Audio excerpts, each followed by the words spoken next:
নমস্কার, তোমরা কেমন আছো সব? আশা করি ভালো আছো। তো আমি 15ই আগস্টে ঘুরতে গেছিলাম লালবাগ। তো ওই দিনকার ছাড়তে পারিনি ভিডিওটা, মানে অনেক কাজের চাপ ছিল একটু। তো লালবাগে যেসব বাঙালি মানুষ ব্যাঙ্গালোরে আছো, যারা ভাবছো লালবাগে ঘুরতে যাব, লালবাগে ঘুরতে গেলে মোটামুটি একদিন সময় নিয়ে যাও। কারণ লালবাগটা অনেক বড় জায়গা, যেখানে তুমি যদি মনে করো 1 ঘন্টা ঘুরে আসবো, 2 ঘন্টা ঘুরে আসবো, সেখানে তুমি অনেক কিছু মিস করে যাবে। কিন্তু পুরো একটা দিন সময় নিয়ে যাও, যেখানে পুরো সব কিছু ঘুরে দেখতে পারবে। তো চলো, আমরা 15ই আগস্টে যে ঘুরতে গেছিলাম, কেমন সাজিয়েছিল, বা ওখানে বিশেষ করে ফুলের ইভেন্ট থাকে 3 দিন, 15, 16, 17, 3 দিন থাকে। তো আমরা 15 তারিখেই গেছিলাম, ফার্স্ট দিনে। তো চলো দেখে নেওয়া যাক ভিডিওটা। তো আজকের 15ই আগস্ট অফিসে কাজ একটু কম থাকার জন্য আমি আর আমার একটা স্যার বেরিয়ে গেছিলাম লালবাগ। চলো, ওখানে গিয়ে ঝালমুড়ি খেয়ে খুব ঝাল লেগেছে।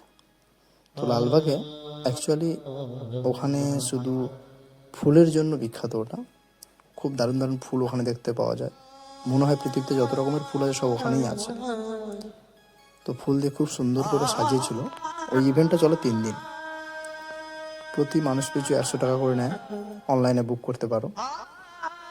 তো আমরা বুক করে ঢুকতে মোটামুটি আধ ঘন্টা লাগবে। প্রচুর ভিড়, প্রচুর। দেখো, একটু পরে বুঝতে পারবো কতটা ভিড় আছে।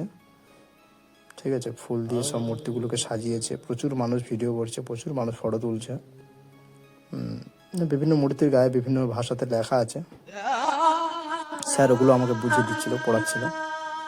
তো এই মূর্তিগুলো দেখা হচ্ছে এরকমই ওপর দিয়ে। এই দেখো, মানুষগুলো ওপর দিয়ে সব আসছে দেখতে। হ্যাঁ, কত ভিড় দেখো। একবার হারিয়ে গেলে আর খুঁজে পাওয়া মুশকিল আছে। দেখো, তারপর একটু সাইডের দিকে চলে এলাম। ওমা, এখানে দেখি শুধু ফটো শ্যুট হচ্ছে। এই দেখো, কাকা পোজ দিয়েছে, দেখো ফটো শ্যুট হচ্ছে। যদিও এখানে ঢোকা নিষেধ আছে, তবু এরা হয়তো জোর করে ঢুকেছে। অনেক মানুষের ভিড়, তো কেউ কিছু বলছে না। তো যে যার মতো ঢুকে যাচ্ছে, কেউ ফটো তুলছে, ছেলেটা আনন্দ ফুর্তি করছে। দেখো, একটা মেয়ে ঢোকার জায়গা পাচ্ছে না বলে কোথা থেকে যাচ্ছে দেখো। তো মোটামুটি সব কিছু মিলিয়ে খুব সুন্দর জায়গা ছিল। তারপরে এদিকে ফুলের গেট, একরকম ফুল দিয়ে এক রকমের গেট। ঠিক আছে, খুব ভালো, সুন্দর, খুব সুন্দর জায়গা। এখানে ফটো ফ্রেম বিক্রি ছিল।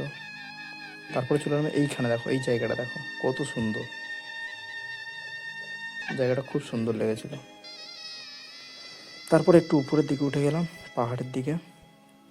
উঠে গিয়ে দেখি সেখানেও ওরকম অনেক মানুষের ভিড়। কেউ খাচ্ছে, কেউ গল্প করছে, কেউ বাড়ি থেকে খাবার বানিয়ে এনে খাচ্ছে। তো তারপরে চলে গেলাম একটা গ্রাম্য এলাকায়। গ্রাম্য এলাকা হলে ওখানকার মানুষ এটা তৈরি করে রেখেছে যাতে মানুষ দেখে উপলব্ধি করে সৌন্দর্যগুলো। সেই একটা খড়ের ঘর, মাটির দেওয়াল, চাষি গরু নিয়ে চাষ করতে যাচ্ছে। গ্রামের যে পরিবেশটা হয় সেটাই আর কি এখানে দেখানো হয়েছে। অনেকে ফটো তুলছে এখানে। লালবাগে এমন কোনো জায়গা নেই যেখানে তুমি ফটো তুলতে পারবে না, সব জায়গাতে ফটো তোলা অ্যালাউ আছে।